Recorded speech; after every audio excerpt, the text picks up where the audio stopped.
இப்போ விஜய் அவர்களுடைய கட்சி அறிவிச்சிருக்கிறாரு. அவருடைய கட்சி வருகை அதை பற்றியெல்லாம் பேசப்பட்டதா? இல்லை, அது குறித்து ஒன்றும் பெரிய இது இல்லை. அது அப்படி பேசப்படுகிற அளவுக்கு ஒன்றும் இது இல்லை. அது குறித்து பேசலை. ஏன்னா இப்போ தம்பி விஜய் அவர்கள் வந்திருக்காங்க. அதுக்கப்புறம் இன்னும் என்னென்ன நகர்வுகள்னு பார்த்தானே ஒரு பேச முடியும்.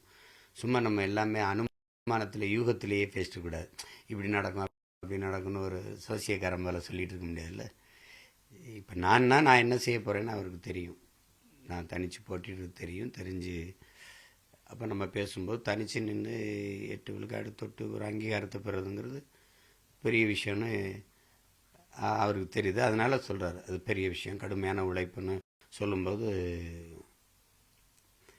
தொடர்ந்து போங்க அப்படின்னு சொல்லும்போது அது நம்ம மகிழ்ச்சியாக இருக்குது. அவ்வளோதான். இப்போ அது குறித்து பேச வேண்டிய அவசியம் ஏற்படல. அதனால நாங்கள் அது ஒரு பெருசாக பேசிக்கல.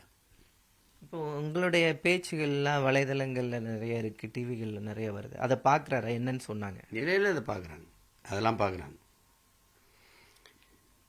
அந்த ஒவ்வொரு நிறைய எல்லாத்தையும் பார்க்குறாங்க. என் பேச்சு மட்டும் இல்லை, நிறைய எல்லாருடைய பேச்சையும் பார்க்குறாங்க. அவருக்கு ஆர்வம் இருக்குல்ல, அதனால் பார்க்குறாங்க. பார்த்துட்டு சொல்கிறாங்க. சில பேச்சுகளை குறிப்பிட்டு சொல்கிறாங்க, இதெல்லாம் சிறப்பாக இருக்குன்னு. அதனால் பார்க்குறாரு, கட்டாயம் பார்க்குறாரு. தொலைக்காட்சியில் வரும்போது பார்க்குறாங்க, வலைவெளியில் வர்றதெல்லாம் பார்க்குறாங்க. இப்போ 2026 தேர்தலுக்கு களம் இப்போ ரெடி ஆகிட்டு இருக்கு. அப்போ அது தொடர்பாக என்ன பேசப்பட்டது?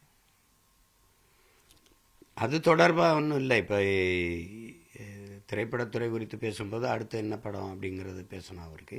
இப்போ என்னை நீங்கள் ஏன் விட்டுட்டீங்க மொத்தமாகவே இது திரைத்துறையை அப்படின்னு அது சொன்னேன். நேரம் இல்லை தான், அதுதான் எங்கள் பிரச்சனை. எனக்கு ஆர்வம் இருக்குது, இப்போ அதுக்கான சூழலும் இல்லை.